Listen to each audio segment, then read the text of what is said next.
On a souvent l'image de la foi comme un grand saut dans le vide, pas vrai? Mais si en fait c'était tout autre chose? Et si c'était plutôt le tout premier pas d'un voyage vers soi-même? C'est ce qu'on va explorer aujourd'hui, cette équation de la confiance. C'est une histoire qui a vraiment façonné des millénaires de croyances. Et tout commence avec un homme, somme toute ordinaire, qui se retrouve face à un choix absolument extraordinaire. Alors, pour bien comprendre, il faut s'imaginer qu'au cœur de cette histoire, il y a une sorte de carrefour, une bifurcation super importante. Pensez à deux chemins qui partent dans des directions complètement opposées. La source qu'on analyse aujourd'hui, elle nous dit que ces deux chemins, ce sont en fait les deux grandes options qui s'offrent à l'humanité.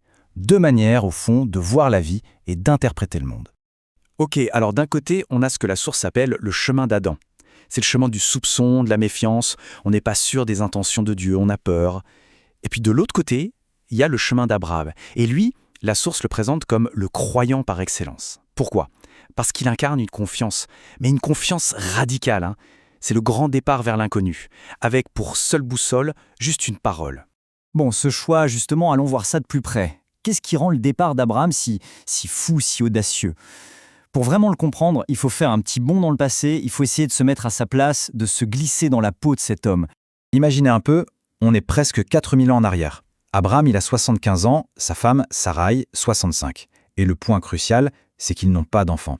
Il faut bien comprendre que dans leur culture, à cette époque, c'est une véritable impasse. C'est la fin de la lignée, il n'y a plus d'avenir.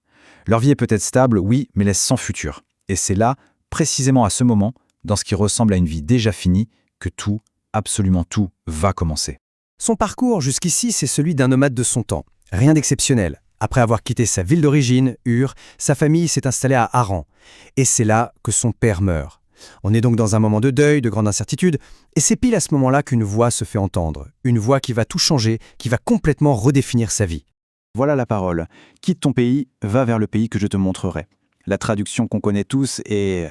Bon, elle est assez directe, mais ce qui est absolument fascinant, c'est quand on regarde le texte hébreu original. Il y a une interpellation beaucoup plus personnelle, beaucoup plus intime. En fait, ce sont deux petits mots qui, malheureusement, se sont perdus dans la plupart des traductions. Ces deux mots, c'est « toi, va ». L'appel est direct, personnel. Mais c'est un grand commentateur, Rachi, au XIe siècle, qui va nous en révéler toute la subtilité. Il interprète ça comme « va pour toi ». Qu'est-ce que ça veut dire? Eh bien, ça veut dire ce voyage, fais-le pour ton bien, pour ton propre bonheur. Et là, tout change. D'un coup, l'obéissance, ce n'est plus un sacrifice. Non, ça devient un chemin vers son propre accomplissement.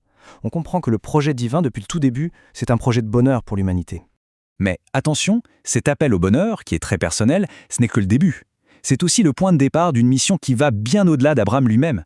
En fait, son histoire personnelle est sur le point de devenir, l'histoire de tout le monde. Il faut vraiment se mettre à sa place. On entend ces mots à 75 ans, sans aucun héritier. Et on nous promet quoi? Une grande nation, un nom célèbre, une source de bénédiction. C'est déjà énorme, mais la dernière phrase, elle donne le vertige. En toi seront bénies toutes les familles de la terre. Là, on change complètement d'échelle. La promesse qui est faite à un seul homme devient une promesse pour l'humanité tout entière. Et c'est là, je crois, qu'on touche vraiment au cœur du message. Une vraie vocation, une vocation authentique, ce n'est jamais juste pour soi. C'est toujours une mission au service des autres. Le bonheur d'Abraham, finalement, ce n'est pas le but ultime, c'est le moyen. Le moyen par lequel le monde entier pourra être béni. Son voyage, c'est en quelque sorte le premier maillon d'une très longue chaîne. Alors face à cet appel, face à cette promesse complètement dingue qui défie toute logique, quelle est sa réponse? Eh bien, le texte, il est d'une simplicité mais désarmante. Pas une seule question, zéro doute, aucune négociation. Le texte dit juste « Abraham s'en alla ». Point. C'est dans cet acte de confiance pure, totale, que notre propre chemin de foi trouve son origine. Ok, maintenant on fait un bond énorme dans le temps. Un saut de presque 2000 ans. On se retrouve sur une autre montagne. Et là, un autre groupe d'hommes va vivre une expérience qui est, selon l'analyse de notre source, l'accomplissement direct, la suite logique de cet appel lancé à Abraham en plein désert. Le décor change complètement. On est maintenant avec Jésus et ses trois disciples les plus proches, son cercle intime, Pierre, Jacques et Jean. Il les prend à part, il les emmène sur une haute montagne, pour vivre un moment qui va être une véritable révélation. C'est l'épisode de la transfiguration. Rappelons-nous un instant de l'appel initial, celui fait à Abraham. Va vers un pays que je te montrerai. C'était un voyage basé à 100% sur la confiance. La question c'est, comment cette promesse-là va-t-elle se réaliser maintenant, des siècles plus tard. Et c'est là qu'arrive le point culminant. De la même façon qu'une voix avait mis Abraham en route, eh bien une voix se fait à nouveau entendre sur la montagne. Sauf que cette fois, elle ne dit pas « va », elle dit « écoutez-le ». D'un seul coup, la promesse qui était un peu abstraite pour Abraham, elle prend un visage, elle prend une voix. Le chemin de la confiance, il ne mène plus vers un lieu, une terre, il mène vers une personne.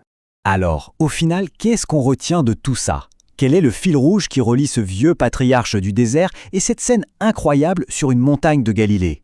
Eh bien, la source qu'on étudie nous invite à voir tout ça comme un seul et même grand voyage, un voyage de libération. Et ce chemin de libération, on peut le voir en 3 grandes étapes.